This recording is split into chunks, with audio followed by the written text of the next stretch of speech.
Be consistent. Consistency is key. All you have to do is be consistent. Consistently show up to your goals. So you want me to be consistent, but how? We all know that in order to see results or to achieve a goal, we have to show up on a regular basis over a long period of time to achieve it, to get to that result, to complete it. If you are anything like me, where you think about your results, or you make pretty Notion dashboards, or you buy a new planner, excited to just plan everything out, and yet you don't take action, this video is for you. We are talking about how to stay consistent with new habits and routines so that you don't fall back into your old habits. First thing that you're going to do to become more consistent is to shorten the time between thinking about this new habit or routine and doing it. For example, it's a Friday evening, your crappy day at work, something happens, you're upset, and you go down a spiral of like, what am I gonna do with my life?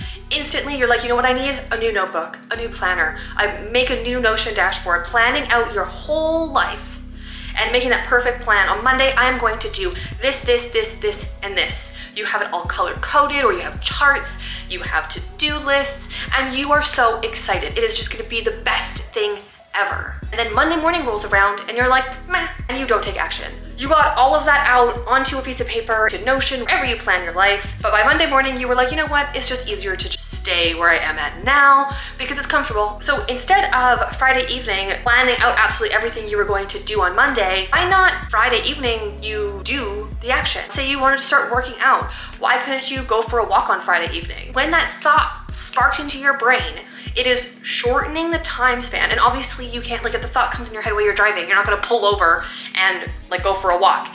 This is more so for the planners, the procrastinators, the people who think that like you need to have the perfect plan before you can do anything.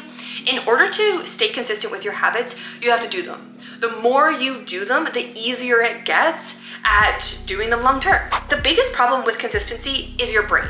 You're thinking about all of the ways you want to show up, you can show up, you should show up, and you're not actually doing those things. So the 40 minutes you spent writing out the plan could have been 40 minutes of you doing the plan, taking those steps, because your brain is going to automatically look for the things that make you comfortable. And your comfort zone might not be the best thing for you. It's because you know it. It's regular, it's monotonous, it's the same. The second thing you're gonna work on in order to be more consistent with your routines and habits is your mindset and limiting beliefs. So you will not be able to stay consistent if you are unwilling to look at your limiting beliefs around the new habit. So if your new habit is waking up at 5 a.m. and doing a workout, you have to ask yourself, okay, why do I wanna wake up at 5 a.m.? And then also, maybe you have a limiting belief about waking up early. Uncover this limiting belief, you have to be aware of it. So you're aware that waking up early really freaking annoys you and you just don't know why. Now you have to dive into the why. What about waking up early back then made you hate it so much? And then also, why do you want to wake up early now? Is it to make you feel more productive in the morning? Is it to help you try to implement new habits so that you can reach your goals? Is it because you don't want to feel rushed anymore? You just want to have time to relax and chill throughout a morning routine before you have to head to work or school? Really dive into what it would look like accomplishing this new habit, and then whatever blocks come up, whatever reactions in your body come up, like if your first instinct is to be like, I can't do that. Why? Why was that the first instinct? Dive into that, and that's going to be a limiting belief. You can also go onto Pinterest and just type in limiting belief questions, uncovering limiting beliefs, and there will be tons of questions that you can work through in order to help you uncover limiting beliefs in different areas of your life so that you can start implementing the habits that you want over a long period of time. So, number 3 in being consistent is understanding self-discipline for you. Self-discipline is simply you showing up, accomplishing the promises that you made yourself. For instance, I am currently doing a 75 soft challenge. I am 20 days in, and I made the decision to work out every single day for 45 minutes, and I've accomplished that. There have been moments when it was 8 p.m. and I hadn't done my 45-minute workout, and I was like, can we just put my pajamas on and go to bed? Like, that's what I really want to do. But my brain was like, we committed to this. We're not breaking our streak now, just do the workout. And because step 1, I shortened the time frame of thinking about doing it and actually doing the action, where it was like, I don't want to work out, but but we're going to. And I went straight to my laptop. I turned on the first 45-minute workout that was on there. It was like a hit dance, whatever. And I did it. And after I finished that, I was like, see, I can show up for myself. I can be disciplined. The more times that you do an action that you truly want to, even if your brain, even if your comfort zone is trying to yank you back down, the more that you pull yourself away from that comfort zone or push outside of it, yes, it will be difficult, but the more that you accomplish it and you achieve it, you are going to feel like so proud and excited that the next time that that voice comes up and is like, no, I'm not going to do it, or I don't want to do it, it'll be even easier to be like, well, I'm just gonna go do it. I said I was gonna do it, I'm gonna do it. Let's just go do it right now. And another part of self-discipline is to, yes, you wanna plan what you're going to do, but if you are somebody like me who cannot stick to a plan and I have to just simply be like, hey, tomorrow I'm working out in the morning. That's all I need to figure out. Or if it helps you out, you can pick the workout video or what workout you're going to do, like write the workout down and tell yourself you'll do it tomorrow. And the moment you think about it the next day, you do it.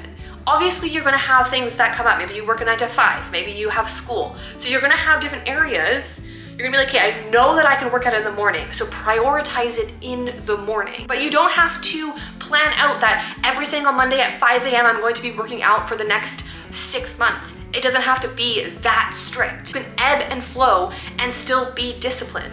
Because self-discipline is just showing up for yourself, is taking action on the commitments that you chose. So the fourth way that you can stay consistent with new habits and routines is through habit stacking. So this is the term that I learned from James Clear's Atomic Habits, which when I read it, it was quite eye-opening, and I do know that there are some good things and bad things about the book. But habit stacking truly kind of opens your eyes to how easy integrating a new habit could be. It's shifting your perspective. Habit stacking is simply taking your new habit and attaching it to something you already do in your routine. So for instance, for me, I make a coffee every single morning. A new habit that I might want is to read for 10 minutes. So if I read for 10 minutes, then make my coffee, I will always read for 10 minutes because it's connected. All I gotta do is bring my book with me into the kitchen, make my coffee. I can even read while the coffee is being made, which I mean, it's only a handful of minutes for the coffee to like actually come through the thing, but I could start reading while that's happening, make my coffee, sit down and finish reading. But it's integrating those small daily habits, those new habits and routines into other things you're already doing. So, number 6 is accountability. It could be a friend, a partner, a parent, or an online community even where you probably don't know anybody in there to help you stay accountable. Because if there's a place where you can go and you can say, hey guys, for the month, my goals are this, this, and this. And then every single week you have people checking in and being like, hey, how'd it go? What's been working? What hasn't been working? And allowing you to just have the space to connect with people, be like reminded and talk about your goals, because your goals should be something that you want to like shout from the rooftops, right? Like, I want to accomplish this. I'm so excited to accomplish this. Like, there's no need to be weird about the goals that you want to accomplish. I mean, I guess depending on friends and family could be a bit different because they might, if they've known you your whole life or they have a version of you that you're wanting to like shift and change from, it could make them uncomfortable in some ways, because if you're growing and moving on and accomplishing all of these incredible things and they aren't, it can cause like some turmoil depending on who it is. But for the most part, your friends and family should be so excited for your growth, for your goals, be happy to connect and motivate and help hold you accountable. If you are interested in an online community where you can co-work, daily check-ins, set goals, create content, and basically a bunch of other things in order to make friends and hold each other accountable, I do have a new membership coming that you can check out below with all of the details. And if you want to be the first one to know about the launch, it's coming very soon, you can sign up for the waitlist. The 7th step is to be flexible. So understanding that setting your goals, planning them out, and then taking action, things are gonna come up. Life is going to happen. And so maybe you planned to work out first thing in the morning, but it didn't actually pan out. Things got busy, you slept in, something happened, you just couldn't do it. So instead of writing your whole day off and being like, oh my gosh, I couldn't do it, life sucks, I fell off my habits, be flexible. Instead of doing like a 45-minute workout at the gym, you can do a 10-minute walk outside, and that could still count towards your workout. It might not be as active, it might not be as strength driven, but you still did something for your health. Allowing yourself to be flexible isn't just like giving up on your goals. You are making the choice to give yourself the space to live life. Number 8, the last step in staying consistent is getting back up quicker. Because guess what? You're probably gonna fall off. You might start this routine and be like, oh my gosh, this is the best ever, but something happens and you miss something, or something changes, or you fall back into an old habit, but you tried. And the next time that you get back up, you now have more experience, more knowledge to continue doing it again. And so get back up quicker without the guilt or the shame or like the embarrassment. Like maybe you told somebody that you were gonna be working out XYZ. Maybe you told somebody you were gonna be running a marathon and you didn't actually commit to the like 16-week running plan you put together. The marathon's coming. Somebody's like, hey, you doing this marathon? And you're like, oh my God, I'm not, because I didn't actually stick to the goal that I had. Go to the next marathon, sign up for the next marathon, start running right now. Because I've said this so many times in this video, life happens. Giving yourself the space to try your hardest, take action every single day, but knowing that, you know what, there are going to be setbacks, there are going to be obstacles, and that doesn't mean you're a failure. That simply means that life happened, there was a setback, you didn't do something for XYZ, you're gonna continue getting back up.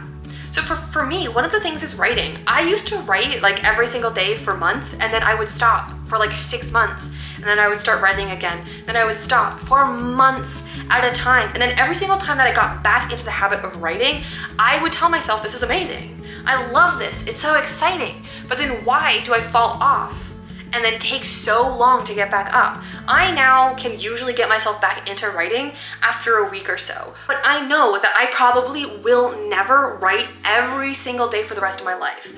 I can definitely show up, open my manuscript, and I can do that fairly consistently over an extended period of time.